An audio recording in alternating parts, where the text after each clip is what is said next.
Today, my friends, we are going monster hunting on the London Underground. Not for the Oxford Circus octopus or the Mill Hill beast, but for a griffin.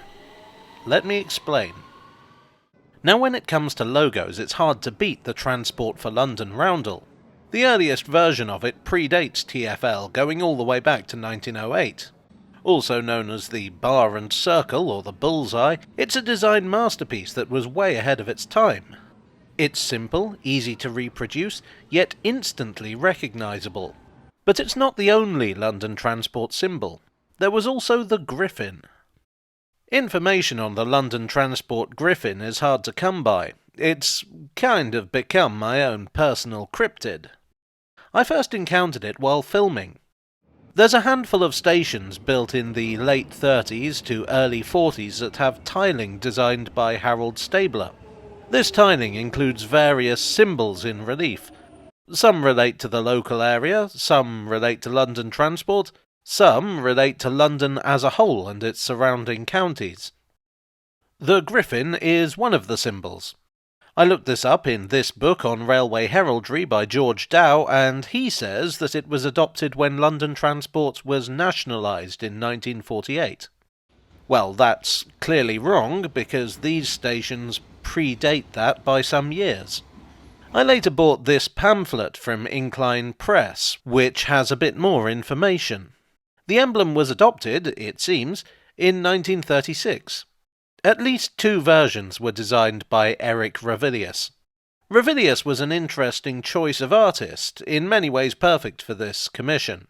His style and techniques were quite traditional, but with a modernist spin, which made him perfect for London Transport in the 1930s. At this time, the chief executive officer of London Transport was Frank Pick, probably the most influential figure in the shaping of what we now think of as the TfL network. Aesthetics were something that he was very interested in. Perhaps the best demonstration of this is the stations he commissioned from Charles Holden and his assistants. They were designed to be bold, modern, and above all, functional. But while Holden's modernist designs were very à la mode, they incorporated traditional aspects. Portland stone and red brick, old-fashioned building materials designed to fit in with London's older structures.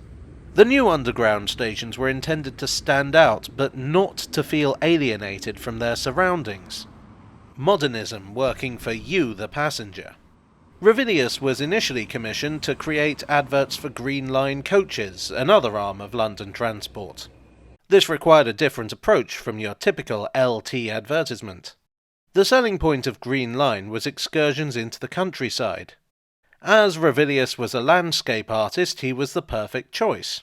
His adverts use woodcuts. They feel simultaneously modern and old-fashioned. He also illustrated books of country walks. His version of the Griffin followed shortly afterwards. The Griffin emblem seems mostly to be an internal thing. It was used on the buttons of uniforms, like these ones here, what I did buy off eBay for this video. It was used by London Transport's catering department for their staff canteens. It appeared on crockery, but there were also boxes of Griffin tea and Griffin chipolatas. These were phased out along with the canteens in the late 60s.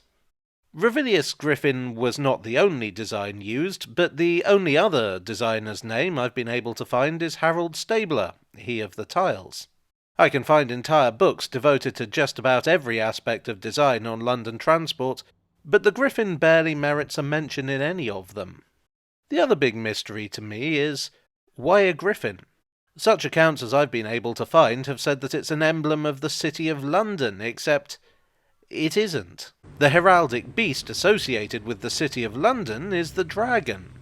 So clearly a mistake has been made somewhere. Either someone in London Transport mistook the dragon for a griffin, or some writer simply assumed the origin and everyone else copied that. It wouldn't be the first time I've encountered that problem in my research. In heraldry, the griffin denotes strength, but so does just about every other beast in heraldry. Heralds need to just admit that they're making it up as they go along. So we have a mystery. Something that was once a key part of London Transport's branding, yet which is also quite obscure in many ways. I don't know, maybe there's some book or museum exhibit I've missed. I've heard some interesting urban legends about the underground, from ghosts to mutants, but a griffin is a new one on me. Well, I do hope you enjoyed this cryptozoological tale from the tube. If you did, please do leave a like and consider subscribing for more. I would like as ever to thank my donors on Ko-fi, on Patreon, and here on YouTube.